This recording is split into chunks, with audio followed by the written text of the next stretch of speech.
8 तारीख जागतिक महिला दिनी आपण गेटवे ऑफ इंडियावर इंडियन ऑइल कॉर्पोरेशन ते भारत पेट्रोलियम केंद्र सरकारचं एक संस्थान आहे, त्यांच्या सहकार्याने एक लाईट अँड साऊंड शो तिथे करत आहे। लाईट अँड साऊंड शो आपण 28 फरवरीला सुरू केला होता, तिथे आजपर्यंत ते सुरू आहे, दर दिवशी सुरू राहणार आहे। पण यावेळी जागतिक महिला दिवसाच्या दिनी आपण विशेष तिथे एक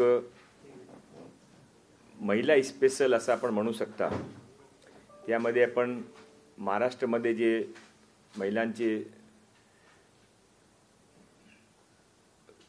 आपले पूर्वी जे काही स्वतंत्रता युद्ध झाला, नंतर संगीतमध्ये, स्पोर्ट्समध्ये जे काही महिलांचे योगदान, मोठं महिलांचे योगदान झाला, त्याची एक चित्रफित पण तिथे दाखवणार आहे। आणि त्याशिवाय हा कार्यक्रमामध्ये फक्त पण महिलांनी निमंत्रित केलेला आहे, तो हा एक विशेष कार्यक्रम महिला दिवससाठी आपण ठेवत आहे। त्याची सूचना आपल्याकडे द्यायची होती, म्हणून आपल्या सर्वांनी विनंती केली। हिंदी में भी बता दीजिए कि 8 तारीख को महिला दिवस पर क्या विशेष कर रही है सरकार। 8 मार्च को जागतिक महिला दिवस के दिन गेटवे ऑफ इंडिया पर एक विशेष लाइट एंड साउंड शो का आयोजन इंडियन ऑयल कॉरपोरेशन, जो भारत पेट्रोलियम की सहयोगी संस्था है, उसके साथ में मिलकर हम कर रहे हैं। उसमें महाराष्ट्र के स्वतंत्रता युद्ध में, साइंस सेक्टर में, स्पोर्ट्स पे, म्यूज़िक में, अलग अलग सेक्टर में जो महाराष्ट्र में महिलाओं ने योगदान किया है, उन सब का उसमें एक विशेष चित्रफित दिखाई जाएगी। इस कार्यक्रम में हम केवल महिलाओं को निमंत्रित करना चाहते हैं, ओनली फॉर लेडीज, ऐसा हमने इस कार्यक्रम का स्वरूप रखा है। हमारे केंद्रीय सरकार के पेट्रोलियम मंत्री माननीय हरदीप सिंह जी पुरी इस कार्यक्रम के लिए विशेष तौर पर आ रहे हैं, और उसके साथ में हमारे मुख्यमंत्री श्री एकनाथ राव जी शिंदे, उप मुख्यमंत्री माननीय देवेंद्र जी फडणवीस, ये दोनों भी उपस्थित रहेंगे। कुछ विशेष महिलाओं को इसमें सम्मान भी किया जाएगा। अहिल्याबाई होलकर पुरस्कार जिनको मिला है, 15-16 से अभी तक पुरस्कार नहीं बांटे गए हैं, तो उसमें 15-16, 16-17 के 10 पुरस्कार राज्य स्तर में देंगे। इसके अलावा कुछ महिलाओं का विशेष सम्मान भी किया जाएगा, जैसे कि 19/11 के अटैक के समय जिस नर्स ने कामा हॉस्पिटल में बहुत सारे पेशेंट्स को बचाया था जान जोखिम में डाल के, उनको भी हम इस बार विशेष सम्मान के लिए बुला रहे हैं। सफाई कामगार के रूप में भी हम प्रतीक स्वरूप में किसी का सम्मान करेंगे। पेट्रोल पंप पे जो पेट्रोल भरती है, ऐसी महिलाएं जो काम करने वाली महिलाएं, उनका भी सम्मान करेंगे। महाराष्ट्र, मुंबई सबकी है, और सब लोगों से मिलकर ये महाराष्ट्र बना है और आगे बढ़ेगा, ये इस कार्यक्रम के पीछे की भावना है। टोटल कितनी महिलाओं की लिस्ट तैयार की, मतलब महाराष्ट्र से रिलेटेड है? सम्मान जो हो रहा है वो 10 तो अहिल्याबाई होलकर पुरस्कार हैं, और इसके अलावा 4 या 5 विशेष पुरस्कार हैं। बाकी 1000 महिलाओं के बैठने की व्यवस्था वहाँ पर रहेगी। आप लगातार कितनी महिलाओं का सम्मान किया जा रहा है, तो क्या जर्नलिस्ट महिलाओं को भी आप चाहेंगे कि वहाँ महिला जर्नलिस्ट ही आमंत्रित हो? नहीं, आप भी आमंत्रित हैं वहाँ पर, आपका एक विशेष स्थान है, क्योंकि हमको भी वहाँ पर रहना पड़ेगा, तो आपका भी समाज में एक विशेष स्थान है। पर हमने महिला जर्नलिस्टों की जो लिस्ट हमारे पास थी, उनको हमने विशेष निमंत्रित किया है। आप इसके पीछे की भावना समझ सकते हैं कि महिलाओं का एक विशेष सम्मान करके ओनली फॉर महिला दिवस के दिन करने का, उस भावना से हम ये कार्यक्रम कर रहे हैं। मंत्री महोदय, होतं का माहिती आहे, आपण दरवर्षी महिला दिवस साजरा करतो, त्याला काहीच उपयोग नाही असं बघायला गेलं तर, कारण फक्त एका दिवसासाठी तो तेवढा कार्यक्रम असतो, आपण पुरस्कार देतो, सगळं एक सोपस्कर पार पडतो। ज्या महिला नोकरी निमित्त मुंबईत आहेत, आज त्यांच्या, एक मिनिट कोण बोलतो, ज्या महिला नोकरी निमित्त मुंबईत येतात, आज त्यांची अवस्था फार वाईट आहे। त्यांना राहण्याची व्यवस्था त्यांच्याकडे कोण बघतच नाही, एकदम दुर्लक्षित, म्हणजे ते ऊसतोड महिला असतात ना, ते तशी त्यांची गत झाली। म्हणजे महिलांच्या विषयावरती असे जे काही प्रश्न आहेत, कायमस्वरूपी तोडगा निघावा असं आपल्याला वाटत नाही। नक्की वाटत आहे। आपला महिला धोरण आपण 8 तारखेला तिथे आपण महिला दिवस दिन सांगणार आहे, पण ते आता मध्ये एक माननीय नीलम गोलेकडे मीटिंग झाली होती, आणि त्यामध्ये असा प्रस्ताव आला की अजून सर्व समावेश लोकांचे जे काय म्हणणं आहे ते ऐकून घ्या म्हणून आपण 9 तारखेला बजेटचे नंतर क्या की हा महिला धोरणमध्ये बजेटचे संबंधित फार काही सब्जेक्ट आहे. आपण यावेळी जसं आपण सांगितलं महिलांसाठी पण आपण विशेष प्रयत्न करतो. एक आपले फक्त जानकारीसाठी आपले माझ्याकडे पालकमंत्री म्हणून मुंबई सबर्बन आहे. तर मुंबई सबर्बनमध्ये आपण महिलांसाठी ऑल महिला जिम चलता फिरता जिम प्रथम वेळा, महिलांसाठी स्टडी क्लासेस चलती फिरती स्टडी क्लासेस प्रथम वेळा, महिलांसाठी वॉशरूम आणि एक कपडा धुण्याची पण विशेष सुविधा चलती फिरती प्रथम वेळा. आणि असा सबर्बन मुंबईमध्ये 15 ॲडमिनिस्ट्रेटिव्ह वार्ड आहे. 15 व्हॅनसाठी आपण नक्की केला आहे. 3 महिन्यात आत इथे होईल. असं नाही की आपल्या मनामध्ये नाही आहे, तुमच्या जे मनामध्ये आमच्या पण मनामध्ये आहे. आपला प्रयत्न सुरू आहे. स्त्री शक्ती जो कायदा आहे तो दिल्लीला गेलेला राष्ट्रपतीच्या सहीसाठी त्याचा पाठपुरावा आपण पाठपुरावा का होत नाही, उशीर झाला का पाठपुरावा? तुम्ही स्त्री शक्तीच्या शक्ती कायदा ते होम मिनिस्ट्रीकडे आहे, मला बघावं लागेल. ठीक आहे, तरी पण मी जे काय संबंधित अधिकारी आहे त्याने नक्की आपला जे काय म्हणणं आहे ते करू.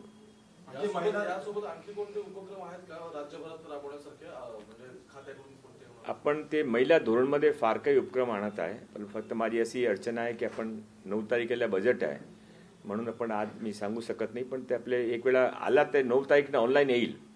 ते सर्वांच्या सजेशनसाठी तुम्हाला कळेल की आपण प्रामाणिकपणे प्रयत्न करताय. फक्त काही न्यूजपेपर नाही म्हणे आमच्या ते टुरिझम डिपार्टमेंटचे लोक आहे, पण महिला टुरिझमची पण कल्पना आणली आहे. तर महिला टुरिझममध्ये काय काय होणार ते प्रथम वेळा महाराष्ट्रामध्ये काही देशामध्ये प्रथम वेळा होणार आहे. असा पण त्याने फायनान्शियल सवलत देत आहे, फक्त लिप सिम्पॅथी नाही आहे. यावेळी त्यांच्यासाठी आपण फार काही करण्याचा प्रयत्न करत आहे. महिला धोरणामध्ये असे काय हायलाइट की त्या गोष्टी असे समावेश आहे?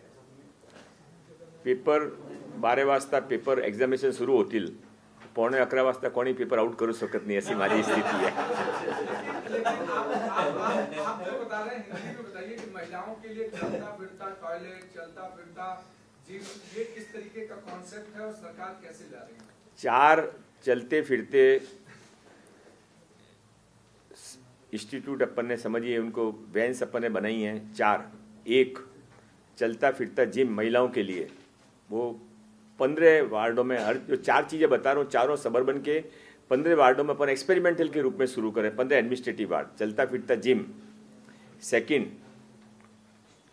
चलती फिरती उनके लिए अभ्यासिका, जहाँ पे उनके लिए कंप्यूटर का सेंटर रहेगा, बुक्स रखने की जगह रहेगी, बैठ के अपना आराम से पढ़ सकते हैं.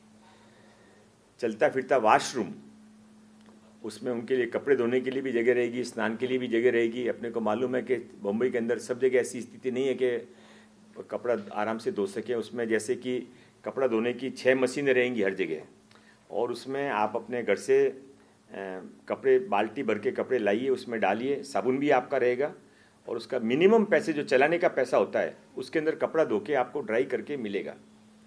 इसके अलावा चलता फिरता स्किल सेंटर ये भी अपन शुरू कर रहे हैं. वो थोड़े समय महिलाओं के लिए रहेगा, थोड़े समय पुरुषों के लिए रहेगा. उसमें 7 तरह के स्किल्स के ऑन द वहाँ पे स्टडी नहीं है, आपको टेबल मिलेगा. आपको जैसे प्लम्बिंग करना है तो प्लम्बिंग के आइटम्स रहेंगे, आपको लैपटॉप ठीक करना है तो लैपटॉप के आइटम ठीक रहेंगे, टीचर भी साथ में रहेगा. मुंबई के अंदर जगह की कमी की देखते हुए परसों जैसे माननीय मुख्यमंत्री जी के हाथ से अपन ने कंटेनर आंगनवाड़ी शुरू की, उसी तरह से जगह की कमी को देखते हुए मुंबई के अंदर अपनी विशेष प्रयास करके शुरू कर रहे हैं. यदि सफल हुआ तो सारे महानगरों में इसको रिपीट किया जाएगा. हमने कंटेनर आंगनवाड़ी जो एक अच्छी स्कीम चालू की है, लेकिन पहले महानगर पालिका के अंदर वो चलती थी, अभी आपने आरएस के अंदर उसको लाया? नहीं, कंटेनर आंगनवाड़ी महानगर पालिका के अंडर में चलती थी ऐसी मुझे एक्चुअल में जानकारी. आंगनवाड़ी नहीं, इसके पहले जो आंगनवाड़ी अभी चल रही है वो तो उनके अंदर में चलेगी ना. पालिका का उस पर नियंत्रण है. देखिए ऐसा है, महानगर पालिका की बालवाड़ी चलती थी और हमारी आंगनवाड़ी चलती है. आंगनवाड़ी बालवाड़ी एक ही कंसेप्ट है, और महाराष्ट्र के लिए गौरव की बात है कि पूरे देश में आंगनवाड़ियाँ चलती है. तो आंगनवाड़ी शब्द आया कहाँ से? आंगनवाड़ी सबसे पहली आंगनवाड़ी महाराष्ट्र में शुरू हुई, और तब से ही आंगनवाड़ी का कंसेप्ट शुरू हुआ है. हम महानगर पालिका के साथ में मिलकर ही, जहाँ उनकी बालवाड़ियाँ वहाँ हमारी आंगनवाड़ियाँ नहीं होगी, हम केवल महानगर पालिका को नहीं, हमने एसआरए को भी साथ में लिया है। आपकी जानकारी के लिए मुंबई जैसे शहर के अंदर 227 एसआरए की बिल्डिंग्स में, आपको यदि मालूम हो तो एसआरए जब परमिशन देते हैं तो उसमें एक वर्ड होता है कि आप इतनी बालवाड़ियाँ बनाओगे, इतनी आंगनवाड़ियाँ बनाओगे। एक भी आंगनवाड़ी आज तक हमको हैंडओवर नहीं की गई थी, महानगर पालिका को भी हैंडओवर नहीं की। हमने 100 आंगनवाड़ियाँ उनसे हैंडओवर करवा के ली है और अगले 1 महीने में 227 आंगनवाड़ियाँ वो हमको हैंडओवर कर रहे हैं, जो हम चलाने के लिए सारे एनजीओ को हमने एडॉप्शन पॉलिसी की है। परसों भी 8 तारीख को भी माननीय गवर्नर साहब का एक प्रोग्राम यहाँ पर है, वहाँ पर हम 500 आंगनवाड़ियों को और एडॉप्शन के ऊपर दे रहे हैं। हमने पूरे महाराष्ट्र में समाज से रिक्वेस्ट किया कि आप कोई भी एडॉप्शन के लिए, आप में से भी कोई आ सकता है, कोई भी व्यक्ति, संस्था, कॉर्पोरेट, पॉलिटिशियन, बिजनेसमैन, डॉक्टर, कोई भी आ सकता है, सबका स्वागत है। एक सवाल लोड़ा जी, एक सवाल ये है कि राज्य सरकार इतना प्रयत्न कर रही है, लाइट एंड साउंड शोज कर रही है छत्रपति शिवाजी महाराज पर, उनके गढ़ किलों को लेकर पर्यटन विभाग काम कर रहा है, और उस दौरान छत्रपति शिवाजी नगर नाम रखने पर एक जिले का, संभाजी नगर रखने पर जिस तरीके से एमआईएम पिछले 1 हफ्ते से वहां पर भूख आंदोलन कर रही है सरकार के खिलाफ कि फिर से वापस नाम चेंज कर दिया जाए, आप उसे कैसे देखते हैं? सरकार के अंदर मुख्यमंत्री और उप मुख्यमंत्री को छोड़ के किसी को अपने विभाग के अलावा और किसी पे बोलने की अनुमति नहीं है। महाराष्ट्रामध्ये कंटेनर अंगणवाडी आहे, हाँ, कंटेनर अंगणवाडी ही जी आता मुंबईमध्ये प्रामुख्याने सुरू आहे, महाराष्ट्राच्या दुर्गम भागामध्ये याची खरं म्हणजे नितांत गरज आहे। म्हणजे विशेषतः जे आदिवासी भाग जे आहे महाराष्ट्रामध्ये तिथे ज्याची जास्ती आवश्यकता आहे, तर असा पर्टिक्युलर आपण प्रयत्न करणार आहात का की अशा कंटेनर अंगणवाडी त्या ठिकाणी सुरू झाल्या? 20,000 अंगणवाडी माननीय मुख्यमंत्री आणि माननीय उपमुख्यमंत्रीने एक 2 महिन्यापूर्वी मीटिंग घेतली होती। त्यामध्ये माननीय मुख्य सेक्रेटरी, चीफ सेक्रेटरीने असा आदेश दिलेला आहे की जिल्हा परिषदची सालावामध्ये किंवा पंचायत सालामध्ये 20,000 रूम्स रिकामी आहे, ते त्याने सांगितलं आहे की तुम्ही लगेच त्या अंगणवाडीसाठी महिला बाल विकासने हँडओव्हर करा। त्याशिवाय केंद्रीय मंत्री माननीय स्मृती इराणीजीने एक 10 दिवसापूर्वी मीटिंग घेतली होती, त्यामध्ये असा नक्की झाला की ते आपल्याकडे 17-18 हजार अंगणवाडीसाठी आपण ॲप्लिकेशन होती की ते मिनी अंगणवाडी आहे, त्याने पूर्ण अंगणवाडीमध्ये परिवर्तित करा, ते पण त्याने हुंकार दिला आहे, ते लगेच ते पण अंगणवाडी विकसित होईल। सर, मुंबई सभावन के आप पालक मंत्री भी हैं। पिछले कई दिनों से मुंबई की जो एयर क्वालिटी इंडेक्स है, पॉल्यूशन काफी ज्यादा बढ़ गया है, उसकी वजह से रेस्पिरेटरी जो है, जो पेशेंट है जिनको अस्थमा है, उससे काफी ज्यादा लोगों को प्रॉब्लम हो रही है, कफिंग या दूसरी तरीके की बीमारियां भी बहुत ज्यादा बढ़ गई हैं। इसको लेकर कल आदित्य ठाकरे ने एक ट्वीट भी किया है जिसमें लेकर उन्होंने सरकार की नीयत पर सवाल उठाए हैं। क्या कहेंगे सर, पॉल्यूशन को कंट्रोल करने के लिए सरकार की तरफ से क्या कदम उठाए जा रहे हैं? मैं आपसे वापस निवेदन करना चाहता हूं कि मैंने लास्ट टाइम भी निवेदन किया था कि मैं यहाँ पर मेरे विभाग की बात करने और मेरे विभाग के कार्यक्रमों की बात करने आता हूँ। पॉलिटिकल कमेंट्स मैं नहीं करना चाहता हूँ। एक ही दिन में पॉल्यूशन नहीं हुआ है। पर्यावरण मंत्री पहले कौन थे, उसके पहले कौन थे, सभी कहीं ना कहीं जिम्मेदार हैं, पर सरकार इसके बारे में ईमानदारी से काम करी है। डिटेल चूंकि मेरे पास मंत्रालय नहीं है इसलिए मैं उस पर नहीं बोल पाऊंगा। औरंगजेबाच्या कबरीवरून तुम्ही ठाकरे सरकारवरती सातत्याने टीका केली होती, ओबीसी तेथे पाया पडून गेल्यानंतर एकंदरीत कुलावाल्यांतरी टीका केली होती। आज तुमचं सरकार आहे आणि कुठेतरी औरंगजेबाचे फोटो आहेत ते परवा खासदारांच्या उपोषणादरम्यान झळकलेले होते, काय कारवाई सरकार करणार? मिसयूज ऑफ डेमोक्रेसी, भारतामध्ये जे लोकतंत्र आहे त्यांचा ते दुरुपयोग करत आहे। औरंगजेब कधी आपला देशाचा नेता होऊ शकत नाही, आराध्य होऊ शकत नाही। छत्रपती शिवाजी महाराजच्या नामावर त्यांचे नाम बरोबर ठेवणं कितसे बरोबर आहे, तुम्ही विचारा। याच्यामध्ये एक मुद्दा असा आहे की छत्रपती संभाजीनगर हे नाव केले, विरोधी पक्ष पण आक्षेप घेतला जातो की भाजप आणि एमआयएम यावरती राजकारण करतोय, मिळून मिसळून मिली भगत पद्धतीने एकाने आंदोलन करायचं, एकाने वेगळं नाव ठेवायचं, असं केलं जाते। तुम्हाला असं वाटतं? नाही, मी परत रिक्वेस्ट करतो, मी फक्त असा एक 8 तारीख कार्यक्रमसाठी इथे आलो होतो, मी सांगितलं योग्य व्यक्तीने योग्य प्रश्न विचारा। आपण जे गेट ऑफ इंडियावर जे पुरस्कार किंवा सन्मान सोहळा घेतला त्याच्यामध्ये आशा वर्कर समाविष्ट करणार आहात? आपण 3-4 महिलाचे असं आहे की आपल्याकडे कॅटेगरी आहे खूप, पण तरी पण 3-4 आपण नक्की करू। समेची पण मर्यादा 1 तास कार्यक्रम ठेवायचे आपले। सर, पुरस्कार आपण विभागाचे महिला एवढे 2015 पासून उशिरा का महिलांचा सन्मान उशिरा का होतो? पुरस्कार दीर्घ नाही काय दिरंगा SMS सांगू शकत नाही, पण आता आपण देर आहे दुरुस्त आले, पण ते करतो आता. खासदार संजय राऊत यांनी दावा केला आहे 2024च्या लोकसभेच्या निवडणुकीसाठी उद्धव ठाकरे हा पंतप्रधान पदाचा चेहरा असतील, तर कशा प्रकारे आव्हानाकडे बघताय?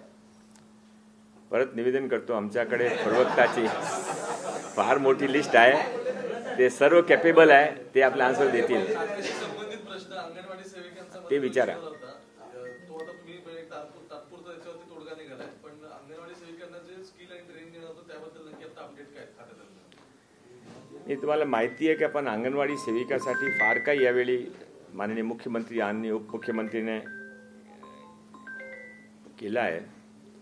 तुम्ही जे स्किलचा सब्जेक्ट काढला फार चांगला सब्जेक्ट आहे. मी आता यापूर्वी आम्ही कधी विचार केले नाही होते, पण आम्ही नक्की विचार करू. त्या ते स्किलसाठी जे काय ते फायदा होईल, ते मुला मुलीचे फायदा होईल, ते करू आपण नक्की विचार करू. जवळपास 3765 अंगणवाड्या आतापर्यंत दत्तक घेण्यात आल्या.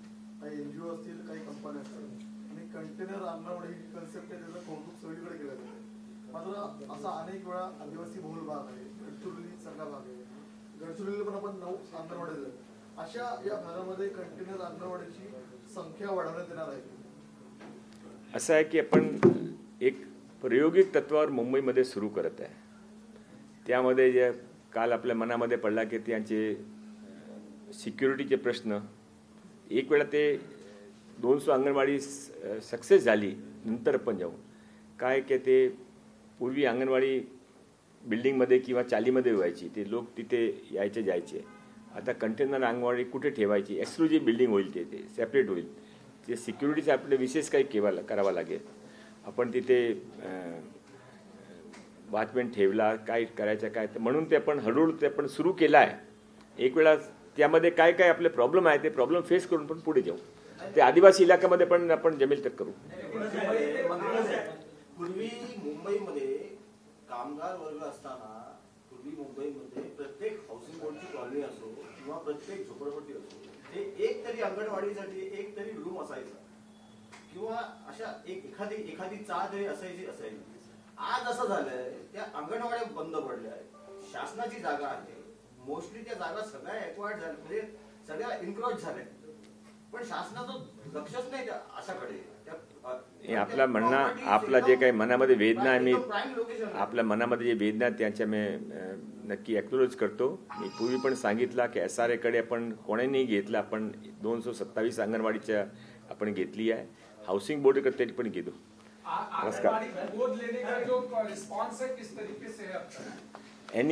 कोई भी आ सकता है, कभी भी आ सकता है. एडॉप्शन पॉलिसी एक ही है. रेस्पॉन्स अच्छा रेस्पॉन्स है, रेस्पॉन्स अच्छा रेस्पॉन्स. स्त्री ते महिला धोरण येऊ द्या ना. स्त्री पुरुष समानच आहेत ना, त्यामध्ये काही वाद नाही. धन्यवाद.